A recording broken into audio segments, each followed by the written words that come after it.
সকালের আকাশটা অদ্ভুত রকম ঘন মেঘে ঢেকেছিল।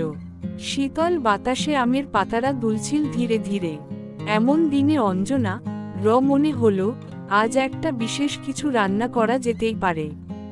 ছুটির দিন, বাইরে যাওয়ার তেমন কিছু নেই, আর এই আবহাওয়ায় যদি মুরগির মাংস আর গরম গরম ভাত পাওয়া যায় তাহলে তো কথাই নেই। বৃষ্টি নামবে বুঝি, জানালার পাশে দাঁড়িয়ে বলল সে। রান্নাঘরে ঢুকে দেখে ফ্রিজে আগের দিন কেনা মুরগির 1 কেজি রাখা আছে। তড়িঘড়ি করে পেঁয়াজ, রসুন, আদা, টমেটো অল সেট করল।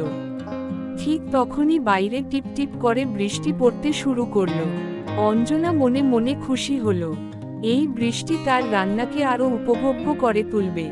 গ্যাসের চুলায় কড়াই বসিয়ে প্রথমে পেঁয়াজ ভাজতে লাগলো।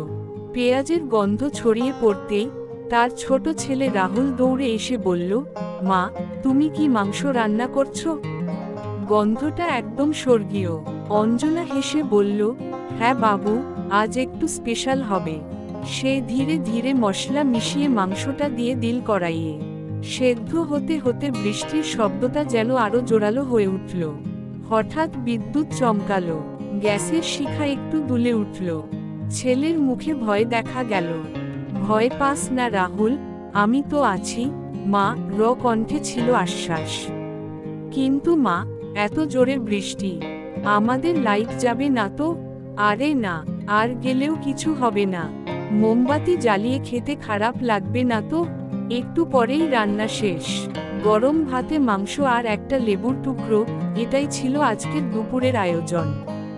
বাবা অফিস থেকে এসে ভিজে জামাকাপড় খুলে বললেন, কি মিষ্টি গন্ধ গো ঘরে।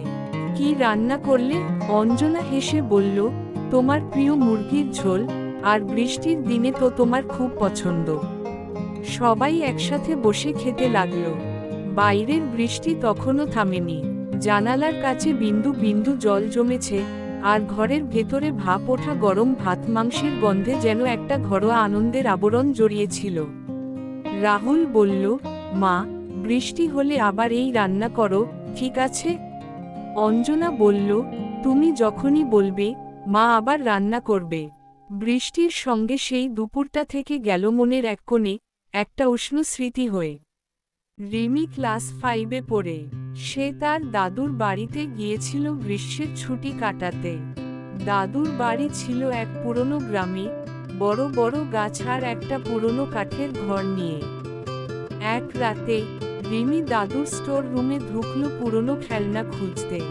হঠাৎ তার চোখে পড়ল একটা খুব পুরনো ঘড়ি, বড় আর কালো রঙের, অনেকটা সিনেমার ভূতের ঘড়ির মতো দেখতে। দাদু বললেন, ঘড়িটা খুব পুরনো, রাত 12টার পর ওটা নিজে নিজেই বাজে। রিমি তো হাসতে হাসতে বলল, এটা কি ভূতের ঘড়ি নাকি? সেই রাতেই রিমি ঘুমোতে যাচ্ছিল যখন হঠাৎ ঘড়ি বেজে উঠল, ডং ডং ডং। 1টা, 2টো, 3টে, একদম 12টা পর্যন্ত বাজল। রিমি অবাক হয়ে উঠে বসল। দরজা খুলে স্টোর রুমের দিকে গেল। ঘড়িটা একা একা বাজছে, অথচ বাতাসও নেই। তখনই পিছন থেকে একটা কণ্ঠ ভেসে এল, এই ঘড়িটা কার ছুঁয়ে দেখা? রিমি চমকে গেল, ঘুরে দেখল কেউ নেই, শুধু একটা পুরনো পুতুল, যেটার চোখটা একদিকে ঘুরেছিল। রিমি তখন ভয় না পেয়ে বলল, যদি ভূত থাকো, আমার বন্ধুত্ব চাও? আমি ভয় পাই না।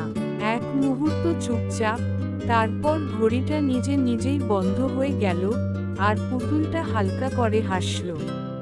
পরদিন সকালে দাদু বললেন, আরে, এত বছর পর ঘড়িটা আবার ঠিকমতো চলছে। তুমি কিছু করেছিলে? রিমি শুধু হেসে বলল, না দাদু, আমি তো শুধু এক